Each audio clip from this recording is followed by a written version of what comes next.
Basically যে জায়গাটায় আছি সেটা হচ্ছে লালবাগ বটানিক্যাল গার্ডেন, এবং এখানে যে সেগমেন্টটা আমি দেখানোর চেষ্টা করছি সেটা হচ্ছে বনসাই সেগমেন্ট। এখানে একটা জায়গাতে সমস্ত রকম গাছে মোটামুটি ওরা চেষ্টা করেছে যে বনসাই রেখেছে।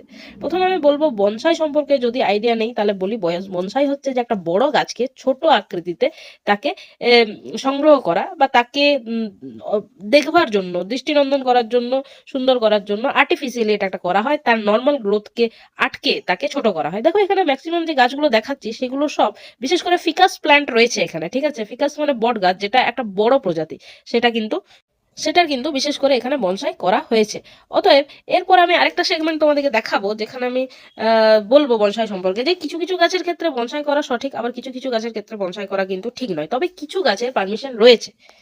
এতক্ষণ ধরে তোমরা যে গাছগুলো দেখছিলে সেগুলো বনসাই, এবং আমি তোমাদের বললাম যে বনসাইয়ের কিছু প্রিন্সিপাল রয়েছে। দেখো, বনসাই বেসিক্যালি একটা গাছকে সুন্দর দেখার জন্য এবং মানুষের সামনাসামনি, ঠিক আছে, একদম ক্লোজ ভিউর জন্য এটাকে কিন্তু করা হয়। এইটা বেসিক্যালি মানুষের মনে আনন্দ দেওয়ার জন্য। দেখো এখানে আমরা যে ফিকাস প্ল্যান্টটা দেখছিলাম বা ওই জাতীয় গাছগুলো দেখছিলাম, অ্যাকচুয়ালি কিন্তু এই জাতীয় গাছকে বনসাই করার পারমিশন আছে। দেখো এখানে আমি একটা লাইন পড়ছি, the plants adaptable for extreme dwarfing like juniper, pine, elm, maple, cypress are suitable materials for bonsai culture, but in tropical place like India, the tree species like Manikara, Sapota, Basia, tamarind and ficus species, ঠিক আছে? এই যে দেখো ফিকাস species. ফলে ফিকাস প্ল্যান্টকে কিন্তু bonsai করা যায়, এবং যারা বনসাই প্রথমবার করে তারা কিন্তু ফিকাস প্ল্যান্টের উপরই করে।